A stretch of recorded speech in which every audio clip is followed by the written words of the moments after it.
Buenos días, buenas tardes, buenas noches. Bienvenidos a un nuevo episodio de Aquí se habla libertad. Como siempre, arrimados al Mingo TV, el canal de YouTube de José Domingo Blanco y Erika Mendoza Tobar, que en X ustedes consiguen y pueden seguir y deberían de seguir buscando el arroba Mingo piso 1 en el caso de Mingo y arroba Ementov en el caso de Erika Mendoza Tobar. Si es en Instagram, entonces ellos los consiguen como arroba Mingo TV, el mismo nombre del canal, y arroba Erika Mentov. A mí me pueden seguir, como ustedes saben, en X como arroba BJMC. Este programa va a salir de estreno el 15 de abril del año 2024, gracias a la producción ejecutiva de Catherine Manzano. Siempre les pedimos, y por eso lo seguimos pidiendo, porque sabemos que ustedes son receptivos a esto, bueno, les pedimos que se suscriban al canal. Esta es la forma de colaborar con nosotros, que además es gratuita, de darnos un respaldo moral y efectivo. Por supuesto, denle like a los programas que a ustedes les gusten, difúndalo por las redes sociales, agarran, lo copian, lo colocan en las redes sociales, lo comentan y bueno, además si quieren estar pendientes de las próximas emisiones del canal, fácil, ustedes llegan y aprietan la campanita. Hoy estoy solo, lunes de soledad, pero también lunes de reflexión. Y yo le venía dando vueltas a la cabeza sobre qué conversar con ustedes y cómo hacer de este programa algo nutritivo y con sentido de realidad, que son dos de mis objetivos al hacer esto. Y se me ocurrió que hoy podríamos hablar de la decadencia política, social y económica, entender qué es eso que se llama decadencia y además dar algún vínculo o relacionarlo de alguna manera con esa carta desgraciada, puño y letra de los abajofirmantes, o sea, la última expresión del abajofirmantismo. Miren, el, yo tengo como compromiso personal no suscribir ningún documento colectivo. Yo creo que si tengo algo que decir, lo digo en primera persona, de mi puño y letra, lo escribo, lo hablo, lo comento, pero digamos asumiendo la total y plena responsabilidad. Las cartas del abajofirmantismo, que comenzó con esa desgraciada carta que la nobleza intelectual venezolana le escribió a Fidel Castro. este, se ha convertido el abajofirmantismo en una pésima costumbre, porque además a mí me deja el mal sabor de una élite que se negó hace mucho tiempo el diálogo y que impone por la fuerza del grupo, tipo gavilla, pandillerísticamente, lo que son sus opiniones, que no necesariamente representan al país, aunque ellos digan que sí representa al país. Pero vamos a ir por orden. La primera pregunta que yo quiero hacer es si a ustedes les parece o no que vivimos tiempos de decadencia. Yo creo que la verdad es que nosotros debemos comenzar a preguntarnos con seriedad en qué consiste esta época que nos ha tocado vivir. ¿Por qué nos ha ido tan mal? ¿Por qué ya han pasado 25 años y esto no se arregla? ¿Con quiénes nos ha tocado recorrer este camino? ¿Con quiénes nos hemos topado? Porque la verdad es que eh, esta situación la hemos construido piedra a piedra entre los venezolanos. Y por supuesto, entre los de a pie y entre los que deberían ser los mejores del país. Pero hay que preguntarse qué nos ha pasado.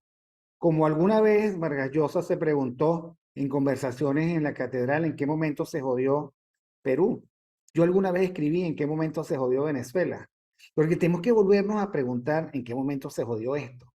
¿Por qué las cosas terminan siendo tan rocambolescas, tan excéntricas, tan patéticas? Los resultados tan dolorosos. ¿Por qué nos sentimos efectivamente traicionados una y otra vez? Porque el signo parece ser que nada nos funciona. Nada. Nada trabaja a nuestro favor. Nada se resuelve a nuestro favor. Ninguno de nuestros sueños y vaya que hemos tenido sueños, terminan haciéndose realidad. Ahora, como mi hipótesis es que nosotros vivimos en decadencia, bueno, eso nos obliga a nosotros a afinar los conceptos. ¿Qué significa decadencia? ¿Qué significa que vivimos una época decadente? ¿Qué significa que contamos, lamentablemente, que cargamos encima el castigo y la pena de unas élites decadentes? Entonces vamos a los conceptos. ¿Qué significa eso? Bueno, la decadencia, que yo quiero adjetivar como decadencia política y social, es un proceso complejo, que nos ha, en el que hemos gastado muchísimo tiempo, que implica una disminución gradual de la calidad y estabilidad de las instituciones, de la vigencia de los valores y normas en esta sociedad que se llama Venezuela, en este sistema político que opera en Venezuela. Entonces, lo primero que hay que decir, disminución gradual en la calidad, en la bondad, en la eficacia, en la pertinencia, en el sentido de realidad de nuestras instituciones.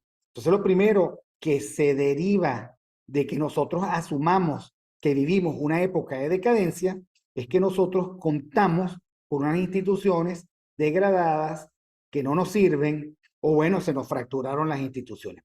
Instituciones que son, bajo las dos acepciones, las instituciones son, sociológicamente hablando, las reglas del juego de las que se sirve la sociedad para resolver sus problemas. Yo siempre le ponía como ejemplo a mis alumnos, bueno, hay una institución que se llama noviazgo. Esa institución que se llama noviazgo, que tiene sus rituales, aún en esta Venezuela de hoy, nos permite a nosotros resolver el problema de conseguir pareja y de asegurar de alguna manera que esa pareja practique mutuamente, la una con la otra, la fidelidad, la lealtad, el amor, en fin, eso que ustedes saben. Hay otra institución, el matrimonio, que permite a la sociedad resolver el problema de la familia, de la reproducción de la sociedad a través de los hijos, de la generación de un conjunto de derechos hacia el futuro. Bueno, esa es otra institución. La religión es una institución. Y por supuesto también las instituciones son aquellas que nosotros vemos de las cuales esperamos algo. Fiscalía, el ministerio tal o cual, el Poder Judicial, la que ustedes quieran. Ahora, ¿qué nosotros vivimos en este momento? Vivimos con muchísima tristeza que nuestras formas de jugar el orden social se han degradado. Por ejemplo, cuando yo era joven, a nadie se le ocurría que un venezolano, con todos los sentidos en su cabeza, se bajara la cremallera y orinara en la calle. A nadie se le ocurría. Entonces, allí operaban un sistema de normas y de reglas que prescribían lo que se podía hacer y lo que no se podía hacer. ¿Ok?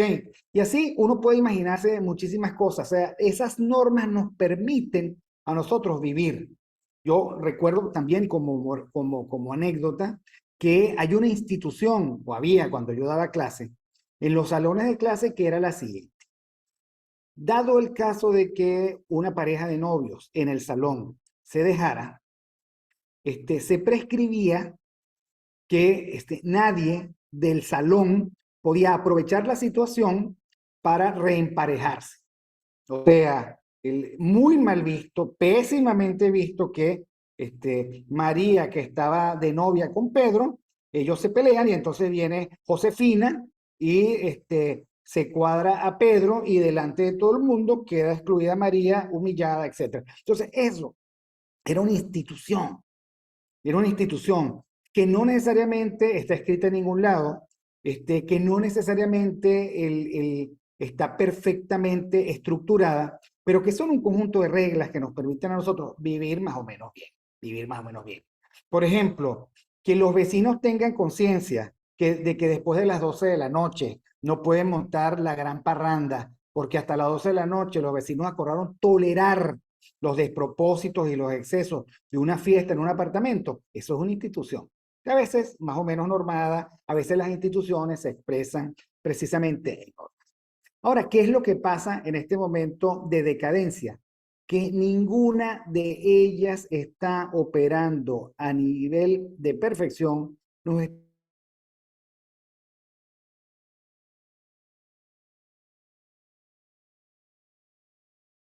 está funcionando perfectamente bien. Las instituciones están. Entonces, aquello que nos permite saber a qué atenernos, todo aquello que nos permite, diría Max Weber, el darle racionalidad al asunto, saber qué medios podemos utilizar para conseguir qué fines. No, más bien nosotros vemos, a veces con escándalo, que no tenemos cómo explicar cómo aquello que parecía el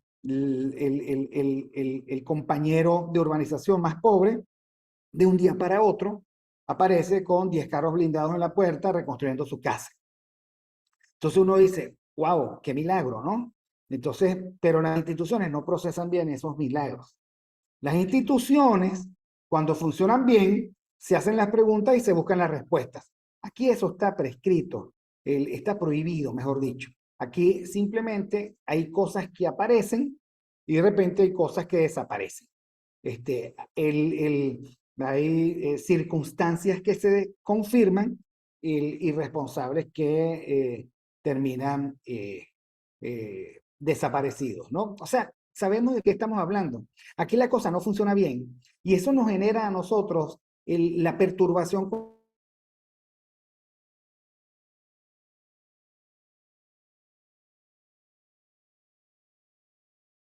tan de esos que se llama Venezuela. Mucha gente se va. Cuando uno aprecia que debo hacer esto, por lo menos sé que si trabajo me pagan, por lo menos sé. Mientras que en Venezuela, por lo menos no sabemos nada. Y como por lo menos no sabemos nada, vivimos una de las dimensiones de eso que se llama decadencia, que nos perturba tanto, pero es bueno saberlo, de que estamos enfermos. Bueno, estamos enfermos de decadencia, pienso yo. Lo segundo, que la decadencia es deterioro, pero no deterioro como si uno está en el cine viendo cómo las demás cosas se deterioran, sino es uno que se deteriora con la decadencia del sistema. Y entonces, decadencia es la circunstancia por la cual todos sentimos que efectivamente estamos peor. Estamos peor, tenemos menos posibilidades, nos sentimos muy desagradados, nos sentimos muy frustrados, porque lo que antes podíamos hacer ahora resulta imposible. Y también decadencia es envilecimiento. O sea, al final es degeneración, degradación, vileza del marco y del conjunto de relaciones. Y entonces es cuando uno ve, volvamos a las instituciones, que aquellos que están llamados a ser los garantes, los guardianes de la matriz de normas y valores que permiten a la sociedad venezolana salir para adelante, bueno, son como diría Kolakowski, bufones disfrazados de sacerdotes que están especialmente interesados en lucrarse de los espacios de ganancia que provoca esta degeneración, esta degradación y esta vileza. Entonces, nos parece muy vil, muy degenerado y muy degradante el rol absolutamente patético de aquellos que deberían ser las albaceas o los albaceas de la reflexión del país. Aquí ya nadie está reflexionando. Aquí la gente está calculando, que es absolutamente diferente. Y además aquí opera una repartición también vil y perversa de las instituciones, en donde, por ejemplo, es muy fácil que uno identifique la endogamia política que está ocurriendo en las academias venezolanas, en donde casualmente eh, pareciera a todas luces rige no el pluralismo, no las diferencias, no el respeto por el mérito, una especie de contubernio constante. Eso es envileza, eso es envilecimiento. Cuando tú dejas de creer en las instituciones porque las instituciones son manipuladas, maniobradas, malversadas por otros criterios que no son necesariamente los criterios que deberían estar presentes. Y por último, a mí me parece que decadencia es entropía dejada a su suerte. O sea, es la tendencia de todos los sistemas a su destrucción sin que nadie se preocupe porque eso no ocurra. Que en Cuba, por ejemplo, se caiga un techo y le caiga encima y eso sea lo último que el tipo vea. Estoy refiriéndome, por ejemplo, al final de la maravillosa novela El hombre que amaba a los perros, de Leonardo Padura, cubano. ¿Ok? Y estoy refiriéndome a una noticia reciente de una señora que fue lamentablemente herida porque cayó un techo. Bueno, es que Cuba se está derrumbando. Se están derrumbando sus casas, se está derrumbando la dignidad de las personas, se está derrumbando los breves y pocos espacios de libertad, se está derrumbando todo. Bueno, eso es decadencia.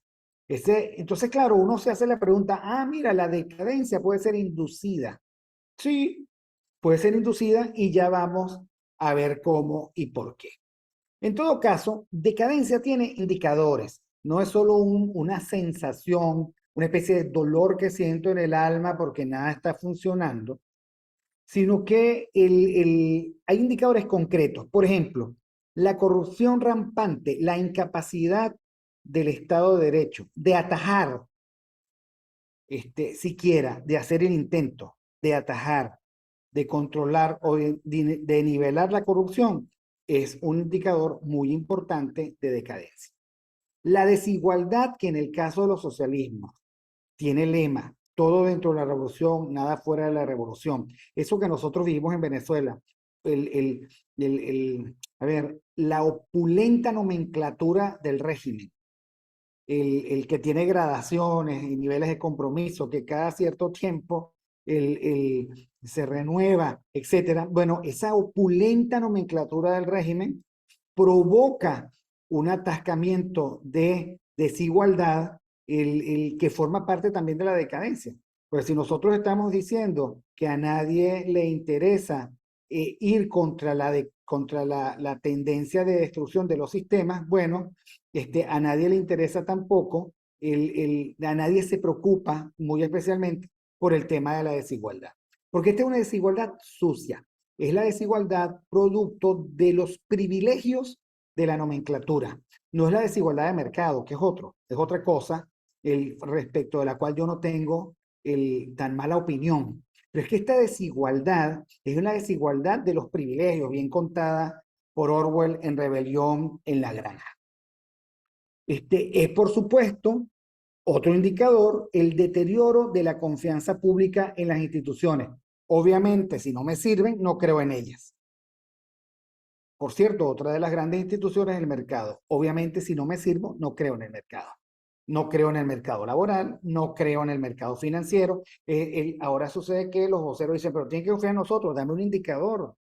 O sea, nadie cree una institución que no es recíproca, que no tiene criterio de justicia, nadie puede creer una institución, por ejemplo, las empresas venezolanas que cobran en dólares, pagan en bolívares, sueldos de miseria, porque tienen como referencia el salario mínimo de 2, 3 o 4 dólares que tienen. O sea, eso no tiene ningún sentido. Eso también provoca desigualdad. Entonces, esta es la desigualdad caótica del privilegio.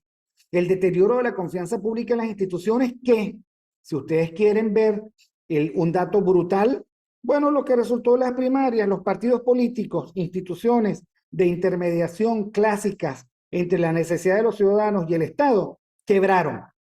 Ellos no lo saben y andan pataleando, y de eso también vamos a hablar, pero quebraron. O sea, se vaciaron no solo de contenido, porque hace tiempo no tienen reflexión política. Se vaciaron, pero no dejaron de saquear. Se vaciaron, pero siguen en contubernio.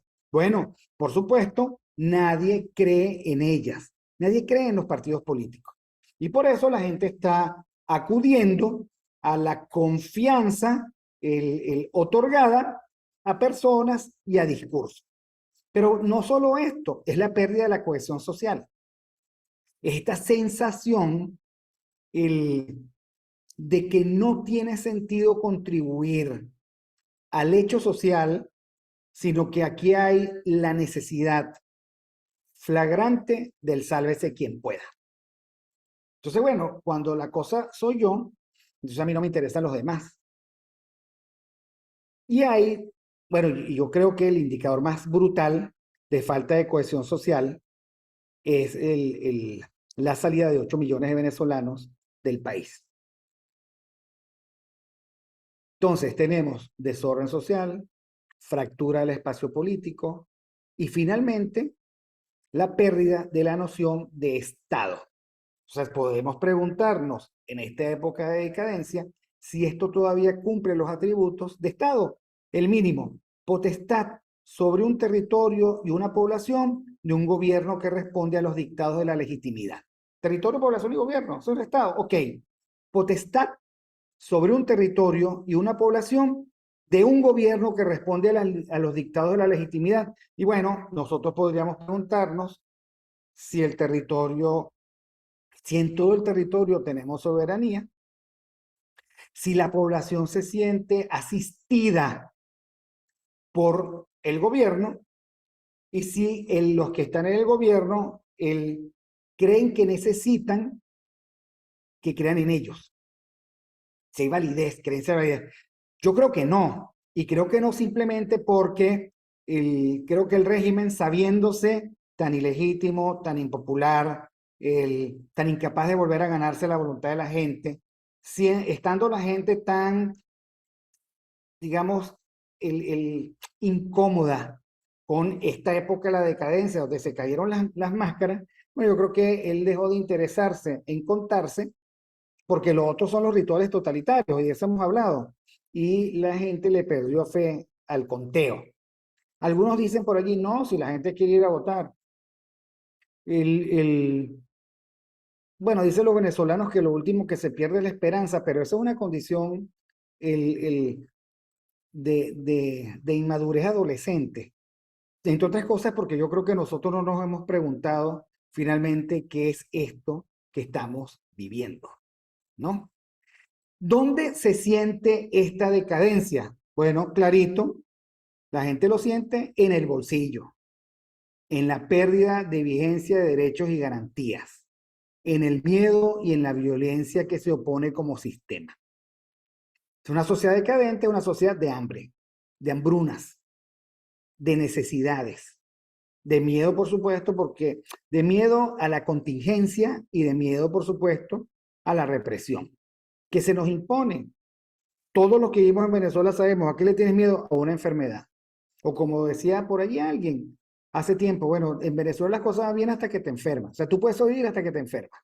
O cuando tienes que pagar la universidad de un chamo, o pagar la escuela, o digamos se te dañó el carro y no tienes cómo arreglarlo. O sea, lo sentimos en nuestra capacidad para ejercer la libertad, que no es otra cosa que la capacidad que todos deberíamos tener indemne de resolver nuestros problemas y llevar a cabo nuestros proyectos de vida. Eso es lo que está en juego. Eso es lo que no necesariamente se siente. Ahora, la gente, pienso yo, la siente y no la siente. Y entonces allí aludo a eso que yo llamo la emoción adolescente de la esperanza como último recurso. Vamos a estar claros. Tenemos memoria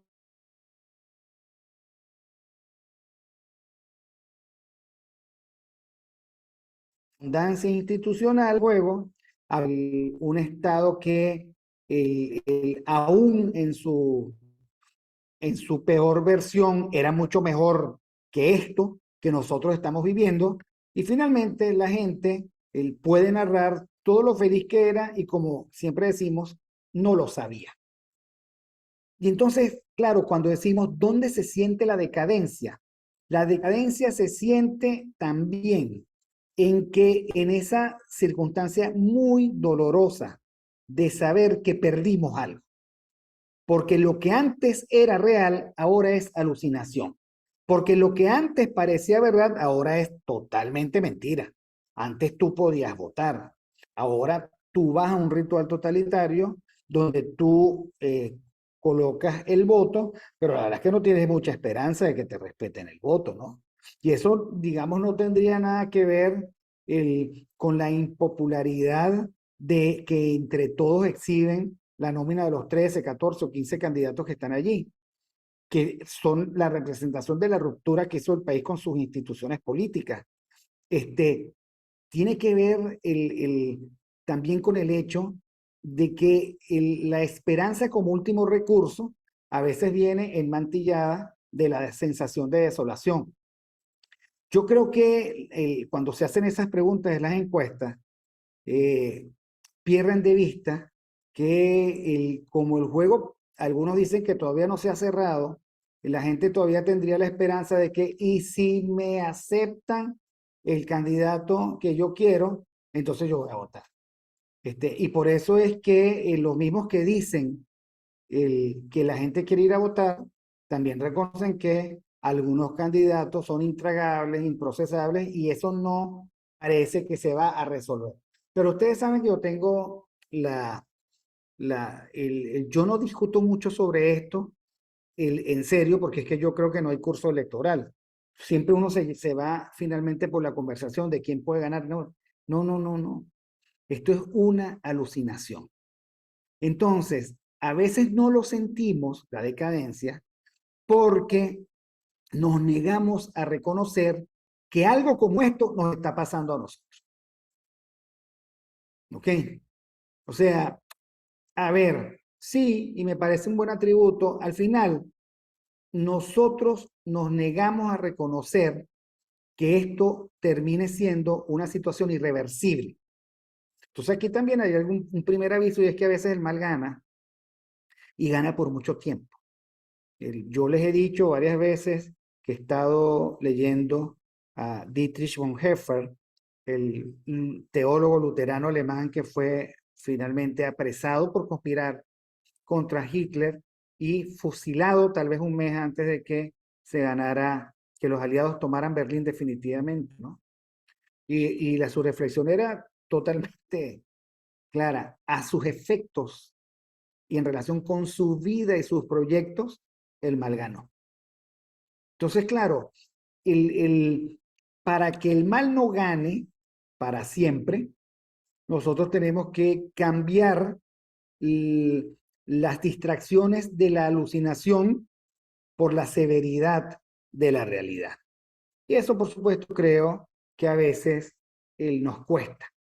En todo caso, yo pienso que lo que antes fue, que ya no es y que nos provoca tanta desolación, es irrepetible, y que lo que nos corresponde es construir hacia adelante otra situación que no sea esta, que no va a ser necesariamente la pasada, que espero en Dios que no tenga los mismos actores del elenco del fracaso, y que representen lo mejor de un país que pueda tener vocación y capacidad para reconstruirse. Cuando se preguntan, bueno, ¿y a cuenta de qué llegamos hasta aquí, no? La respuesta convencional es, bueno, mira, los países, los imperios, las civilizaciones terminan en una decadencia irreversible cuando se les agotan sus recursos. No es el caso venezolano. Cuando es por mucho tiempo el, el, el mal servicio que presta un liderazgo incompetente, eso sí. Nuestra decadencia tiene que ver con la incompetencia del liderazgo y los esfuerzos que ha hecho el socialismo del siglo XXI para fortalecer la fragmentación social y para arrebatarnos cualquier tipo de reflexión de largo plazo. Todo siempre es inminente, todo siempre en ese sentido es apocalíptico, todo siempre se resuelve mañana, todo es ahora o nunca. Y bueno, entre esos ahora o nunca y esos avisos de que ya ahora sí lo vamos a arreglar, llevamos 25 años. Entonces, presten atención a las tres. Por supuesto que se nos han agotado los recursos institucionales, por supuesto que el petróleo, si no se lleva bien esa industria, es inútil que hablemos de riqueza. Tampoco nos sirve el malandreo minero que lamentablemente estamos viendo, sin que eso signifique ningún bienestar, ni siquiera indirecto para los venezolanos. Estoy diciendo que nuestra decadencia tiene que ver con el liderazgo que vemos, que es mediocre.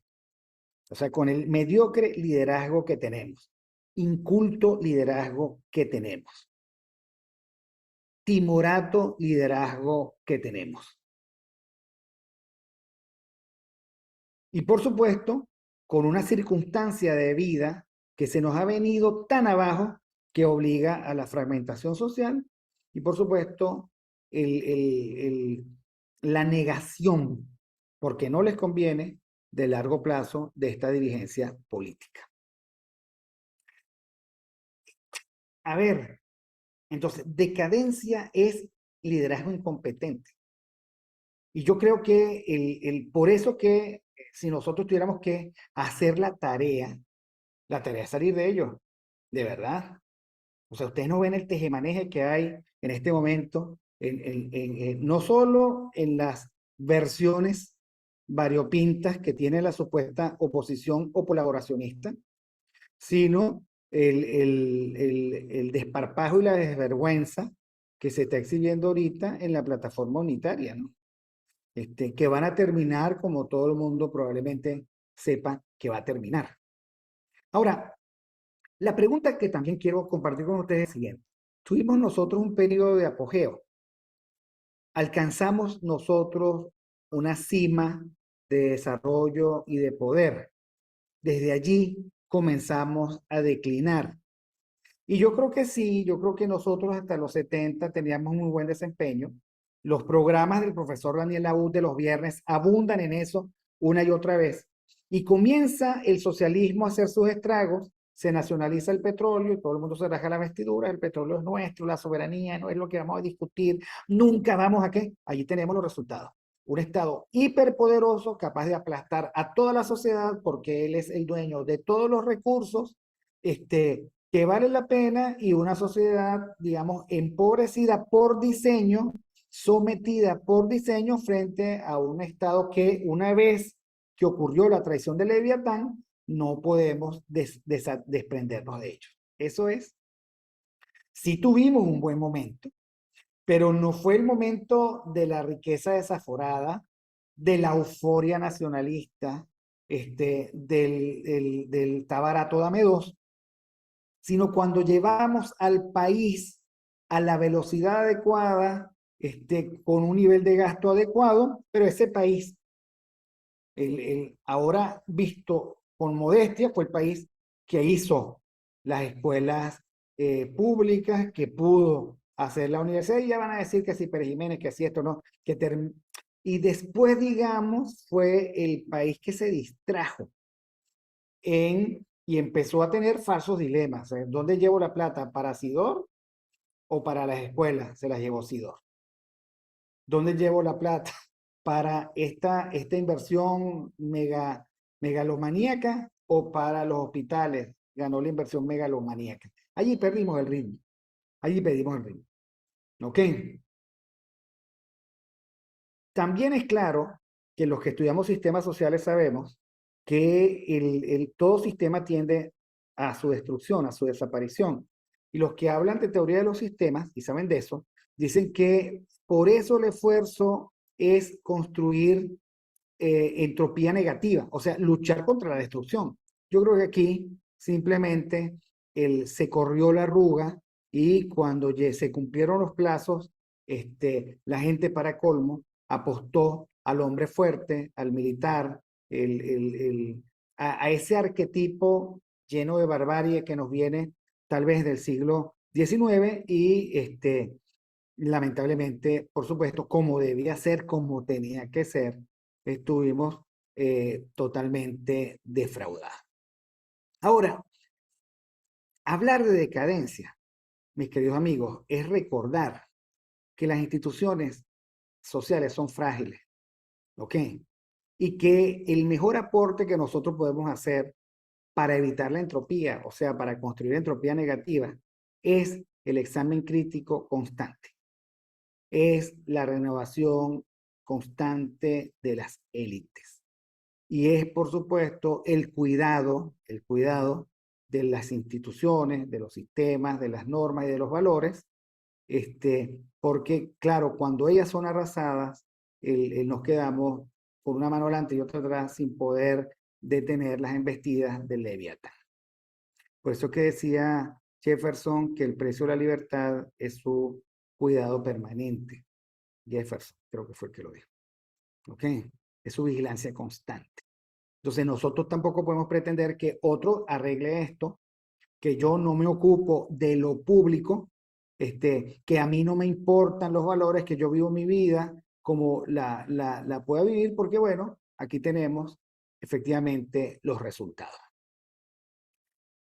En última instancia, este concepto de decadencia política nos recuerda, por lo tanto, que nosotros tenemos un deber con este país, y no es el deber de huir de este país, es el deber, y yo siempre lo he dicho, bueno, ¿dónde comienza mi deber con el país? En mi casa, en mi comunidad, ¿okay? En el trato que debo tener con los otros. Yo estaba pensando, bueno, mira, ¿por qué no? Y ustedes dirán, pero qué estupidez, ¿no? Bueno, yo creo que el saludo grato, el respeto por los ancianos, la cordialidad, todo eso hace renacer la cultura cívica en un país malhumorado constantemente, acostumbrado al uso y al abuso del otro, a la cosificación de los demás, a no verlos por razones de necesidad. Yo creo que hay mucho que reaprender de nosotros mismos en eso. Y bueno, ustedes saben, porque lo hemos hablado aquí muchas veces, no es que no se haga en los sectores populares, esa es la forma también de escurrirle el bulto a la pobreza, a la necesidad, etcétera. O sea, las bases de nuestro país, las bases populares de nuestro país, han sobrevivido porque tienen una tasa muy alta de colaboración que va más allá, por supuesto, del fraccionamiento político. Y al final, digamos, se proponen hacer cosas y entre todos la hacen. Yo he sido, ustedes lo saben, un gran crítico de la vileza de las élites. La Cosa Nostra es una categoría que yo inventé, la colaboración es una categoría que yo inventé. Miguel Fontán es el autor de El ecosistema criminal. Bueno, entre todos nosotros hemos tratado de caracterizar esto que nos está pasando y sobre todo denunciar a los actores que pasan por buenos, por nobles, a esta nobleza perversa que está aplastando a los venezolanos, que se sirve de los venezolanos, que dice representar a los venezolanos y que traiciona, violenta, sodomiza a los venezolanos constantemente. Las élites nuestras son viles, son oportunistas, son irreflexivas, son calculadoras, son serviles, carecen de grandeza y son tergiversadoras. ¿Ok? Porque cuando uno se voltea a los, entre comillas, pensadores venezolanos, todos están en un tejemaneje. Todos están argumentando a favor de de una conveniencia de ellos. Dejaron de pensar en el país hace tiempo. Dejaron de decir la verdad hace tiempo.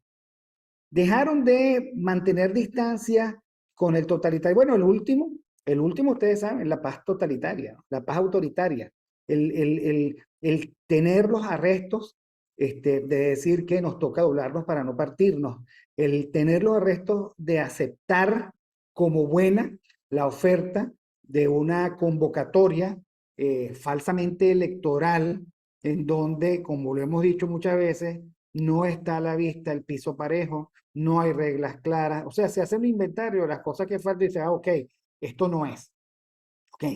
O sea, tienes el dibujo de un gallo, pero le quitas la cresta, le quitas las plumas, le quitas las espuelas, entonces ya no es un gallo. No, que sí fue, bueno, fue, pero no es un gallo. Entonces, y lo digo, mis queridos amigos, porque el último atrevimiento de esta Cosa Nostra, a ver, les explico. Ayn Rand, en el último intelectual, dice que la bancarrota moral es el producto de la imposición de un bárbaro por la fuerza y la argumentación del sentido de la barbarie por parte de lo que ella llama los, los piaches, okay, los brujos. Entonces dice, bueno, el bárbaro es el socialista que gobierna y los piaches, los brujos, son todos los que se venden en tanto que tienen capacidad para argumentar, los intelectuales. Entonces nosotros tenemos la versión randiana por excelencia. Tenemos la barbarie en el ejercicio del poder y tenemos un primer anillo de seguridad que es argumentativo e intelectual, que es una especie de impenetrable sistema de defensa que da por bueno lo que efectivamente es malo y que es capaz de argumentar como bueno hasta matar a la mamá. Esa es la verdad. ¿Ok? Entonces, tal y como lo plantea en Rand, nosotros tenemos una tarea por hacer y es darnos cuenta de que nosotros, y tal vez hacer el duelo y el entierro, el entierro simbólico, darnos cuenta de que nuestros intelectuales hace tiempo se quebraron, hace mucho tiempo se quebraron, y que pasaron a ser eh, elementos del juego, de eso que Miguel Fontán llama el ecosistema criminal, y son roles dentro de ese ecosistema criminal. Lo último que hicieron por motu propio fue la carta de reconocimiento y aclamación a Fidel Castro. Y de ahí ya se ve, digamos, el ADN de todos ellos. Ahora, por allí, el último atrevimiento de esta Cosa Nostra es una nueva carta abajo firmantista. Y a mí me parece que vale la pena hacer una disección patológica de su contenido, porque la van a ofrecer al país ellos, los puros, los que se han reflexionado, los que sí saben de conveniencia e inconveniencia patria, ellos van a presentar al país una propuesta. Yo les voy a decir en qué consiste esa propuesta. Lo primero que afirman es que votar en Venezuela, aún en estas condiciones, oigan esto, tiene efectos de corrección perfecta de la situación, porque transforma cualitativamente el conflicto, supera la crisis y mejora las condiciones de vida del venezolano. Si yo fuera Maduro, los contrataría ya de una, como equipo de comunicación política. Nadie, digamos, sirve mejor al statu quo y a su permanencia que este tipo de afirmaciones. Si los venezolanos van a votar como dicen ellos que los venezolanos van a hacer, entonces se va a resolver el conflicto. Imagínense ustedes, van a salir los presos políticos, no va a haber más persecución, van a derogar las leyes del odio, por supuesto no van a aprobar la ley antifascismo, anti todo, anti toda vaina, como dirían algunos de ellos, ¿no? Vamos a ejercer la libertad, van a devolver las concesiones de radio y de televisión, va a haber teatro libre, se va a respetar la autonomía de las gobernaciones, va a haber un sistema electoral modelo para la galaxia, pero además de eso, vamos a pagar mejores salarios, se va a mejorar sustancialmente la jubilación de los ancianos, va a haber hospitales de primera categoría, ya no va a haber crisis, no va a haber hambre, la gente no se va a ir del país, van a volver los venezolanos y por supuesto todos vamos a disfrutar de un bienestar que perdimos en esta etapa de cadencia. Eso lo dicen. Lo segundo que dicen es que ellos están comprometidos con la libertad, la democracia y la independencia de las instituciones. Ahora, ¿qué están diciendo? ¿Comprometidos con cuál libertad? Porque libertad, por supuesto, es la garantía fundamental. Para que haya libertad tiene que haber efectivamente un Estado democrático respetuoso de las instituciones y, por supuesto, respetuoso de los derechos y garantías de los ciudadanos. Libertad de expresión, libertad de participación política, libertad de proyectos de futuro, libertad para dedicarte a lo que a ti te parezca que debas dedicarte, libertad porque tienes una base de sustento que te permite tomar vuelo, libertad. Ahora, ellos no hacen ninguna alusión en su carta que precisamente la esencia del concepto de la libertad está negada en Venezuela. Está negada. Obviamente no hay régimen totalitario que pueda con el 100% de la libertad del ser humano, pero la verdad es que está bien esquilmada la libertad en Venezuela. Todo el mundo lo sabe. porque todos vivimos con miedo. Democracia es, por encima de todas las cosas, una fórmula para elegir a los gobernantes mediante el sufragio directo. Ustedes dirán, una fórmula para alternar en el poder y en el gobierno las diversas opciones políticas, fundamentado toda esta alternancia en el voto libre de los ciudadanos, a quienes se les respeta su voluntad. Ustedes dirán, yo simplemente les digo lo que significan las cosas. ¿Ok? Ustedes saquen sus propias cuentas. Independencia de las instituciones es todo lo contrario a totalitarismo. Son poderes libres, cuyos titulares tienen, sienten, viven y padecen la autonomía con la que se tienen que manejar, porque hay una institución de cobertura, que es el Estado de Derecho, que les garantiza y los compromete con la justicia y con el país. Ustedes dirán si aquí hay libertad o independencia de las instituciones. No hay. Entonces, de nuevo, cuando yo les decía a ustedes, cuidado, que una de las características fundamentales de la decadencia es la alucinación y las versiones alucinadas de las élites. Bueno, aquí hay una demostración de que estos mujiquitas confabulados en el abajofirmantismo están creando una versión del país muy linda, pero muy inexistente. Muy inexistente. Lo tercero que dice esa célebre carta es que ellos, o sea, los de la Costa Nostra, hicieron un proceso de consulta y diálogo social para hacer esta carta, aunque no se sepa dónde, cuándo, cómo y con quiénes, más allá de lo que hicieron entre ellos. Y ahí sí le digo yo, que tienen unas bolas estos carajos, la verdad, tienen las santas bolas de decir que hicieron un proceso de consulta y diálogo social, cuando esta carta del abajofirmantismo perverso es la demostración más indignante de lo mal que están nuestras élites, lo perversas que son, los sectarias que son. Después que hicieron la carta, la pusieron en un formato de Google para que todo aquel que quiera la firma. Eso, discúlpeme, no es diálogo y consulta social. No es diálogo. Y digamos, si ustedes quieren jugar al juego de la representación política, yo creo que esa carta no se le hicieron llegar a María Corina, que una institución que se llama primaria facilitó el reconocimiento de ella como la líder más importante del país. Ni le invitaron a la reunión. Busquen Morfema Press o busquen en mi red social en X lo que yo opiné al respecto.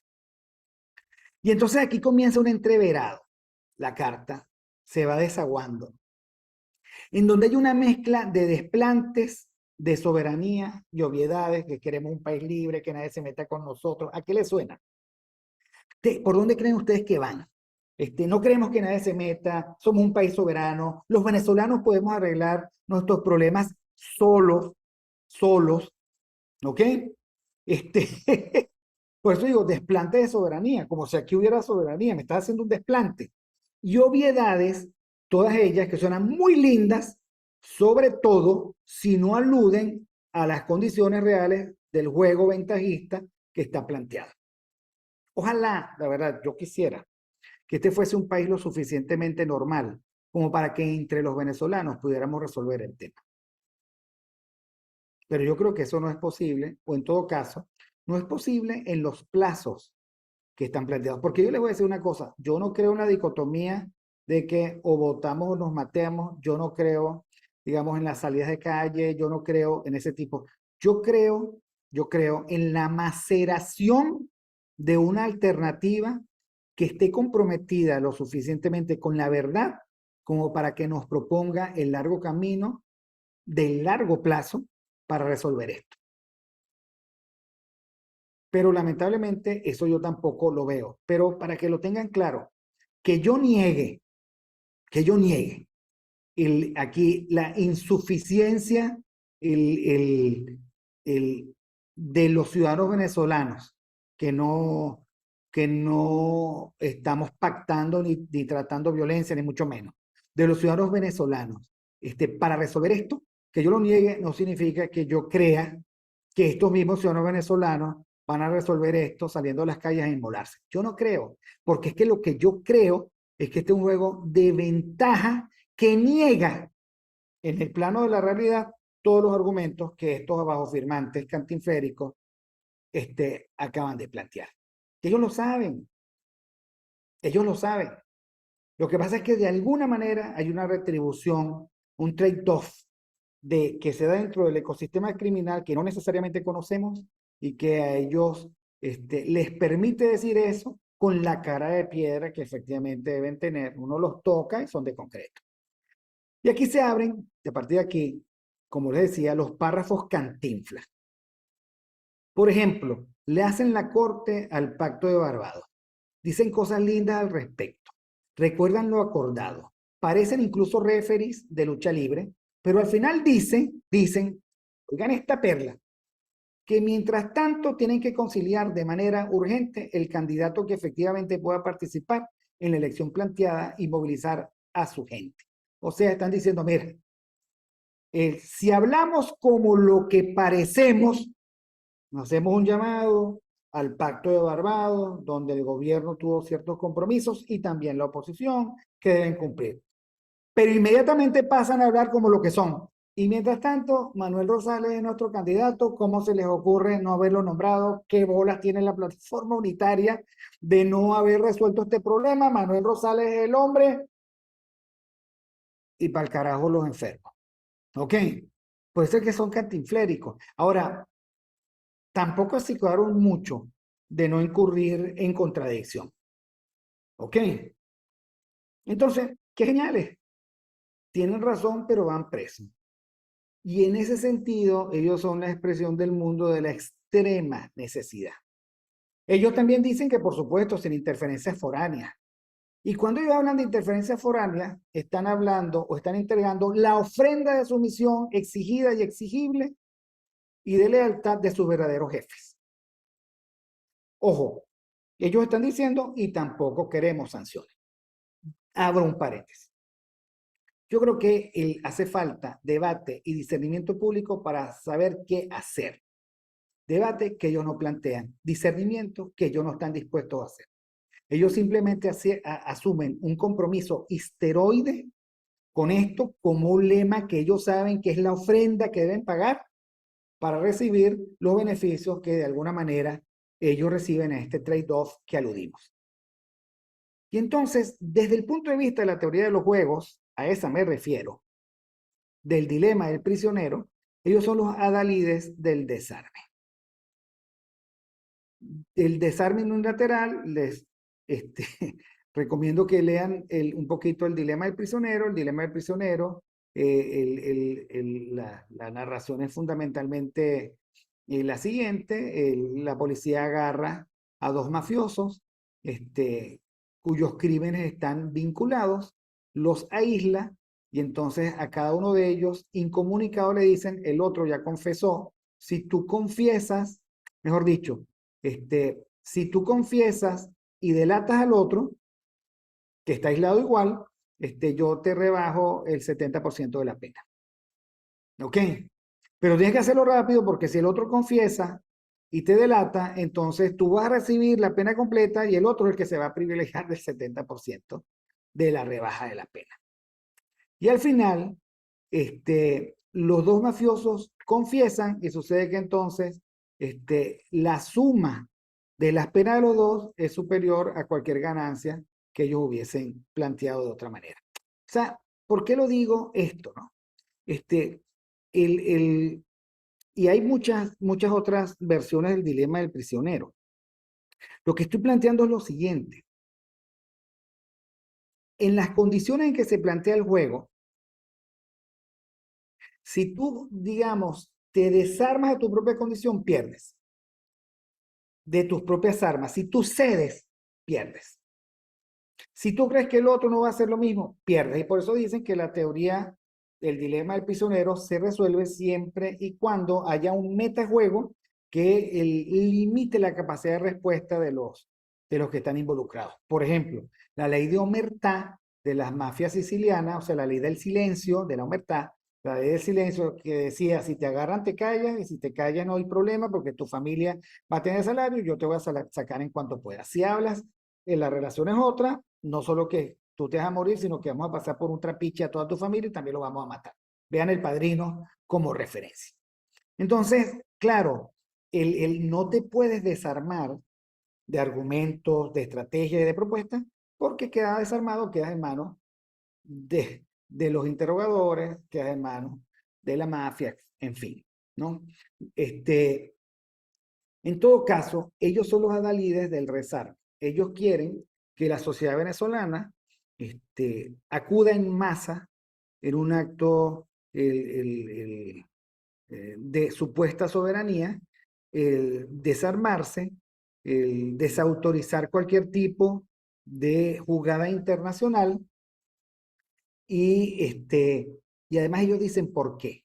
Miren esto, oigan, mejor dicho, porque aquí lo que hace falta es respaldo para que se resuelva el conflicto en el marco del Estado de Derecho. Ellos dicen, olvídense, nosotros no queremos ninguna otra ayuda que respaldo para que se resuelva el conflicto en el marco del Estado de Derecho. Pero hay un problema, no hay Estado de Derecho. Este es un problema, no hay Estado de Derecho.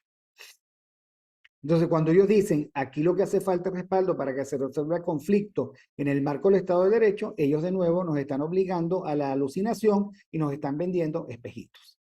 Insisto, yo creo que hay que hacer una revisión de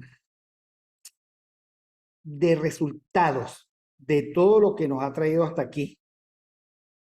Y sobre la base de eso construir una narrativa, sí, a favor del país. Pero esto no es eso, olvídense de eso, ¿ok? Esto no es eso. Esto es que responden a un conjunto de lobbies, el lobby de la deuda pública, el lobby de los bonistas, el lobby de cierto y determinado tipo de empresas, en fin. Y por supuesto, atienden a la necesidad de ofrenda, a la exigencia de ofrenda, que los que están en el poder están exigiendo para que tú tengas participación en ese trade-off que nosotros hicimos.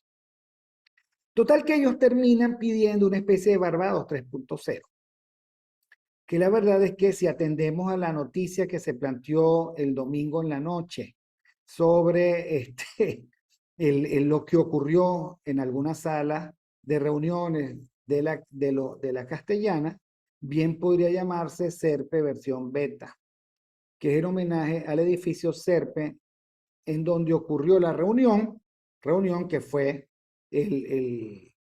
narrada o convertida en crónica y que ustedes consiguen, entre otros, en Morfema Press.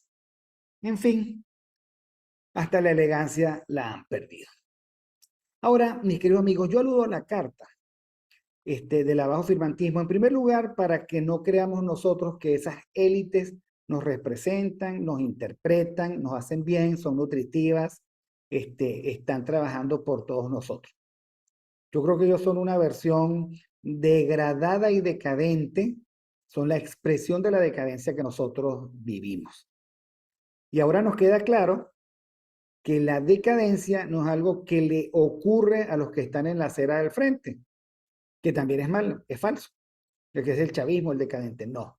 Es algo que nos llueve a todos, nos moja y nos empapa. Es poco más lo que hay que decir en esto que casi se parece a una clase. Pero yo quiero terminar con Quevedo, con un pequeño poema que también habla de la decadencia. Lo leo y lo comparto con ustedes y con esto terminamos.